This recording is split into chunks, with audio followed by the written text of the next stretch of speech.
మనకి ఉన్న 12 నెలల్లో మాఘమాసం ఎంతో పవిత్రమైనది. ఈ మాసంలో చేసే స్నానానికి కానీ, పూజలకు కానీ ఎంతో ప్రత్యేకత ఉంది. ప్రతి సంవత్సరం మాఘమాసం శుక్లపక్ష ఏకాదశి నాడు భీష్మ ఏకాదశి జరుపుకుంటూ ఉంటాము. అయితే మీకు భీష్మ ఏకాదశి గురించి కొద్దిగా తెలుసుకోవాలంటే ఇప్పుడు ఈ వీడియోలో తెలుసుకుందాం.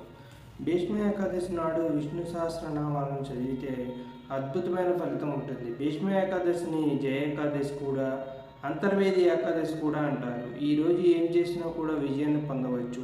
భీష్మ ఏకాదశి లేదా జయ ఏకాదశి నాడు ఏం చేస్తే మంచిదంటే, ఈరోజు పసుపు రంగుకు చాలా విశిష్టత ఉంది. లక్ష్మీ నరసింహస్వామికి పసుపు రంగులో ఉండే పండ్లు, తీయటి పదార్థాలను నైవేద్యంగా సమర్పిస్తే మంచి ఫలితం ఉంటుంది. గోవులకు పూజ చేస్తే కూడా మంచి ఫలితము ఉంటుంది. గోవులకు పూజ చేస్తే కూడా భీష్మ ఏకాదశి నాడు విశేష ఫలితాన్ని పొందవచ్చు.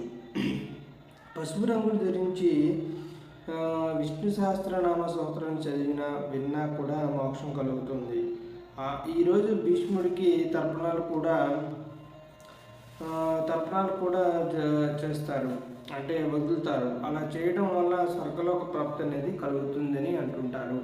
భీష్మ ఏకాదశి నాడు ఇంటిని శుభ్రం చేయించుకోండి. గడపకు పసుపు కుంకుమ రాసి గుమ్మానికి తోరణాలు కూడా కట్టాలి. తలస్నానం చేసి పసుపు రంగు దుస్తులను లేదంటే శుచిగా ఉన్న దుస్తులను ధరించి విష్ణువుని ఆరాధించాలి.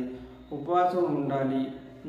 రాత్రి జాగరణ చేస్తే కూడా మంచిది. భీష్ముడు తండ్రికి ఇచ్చిన మాటను నిలబెట్టుకోవాలని జీవితాంతం బ్రహ్మచారిగా ఉన్నారు.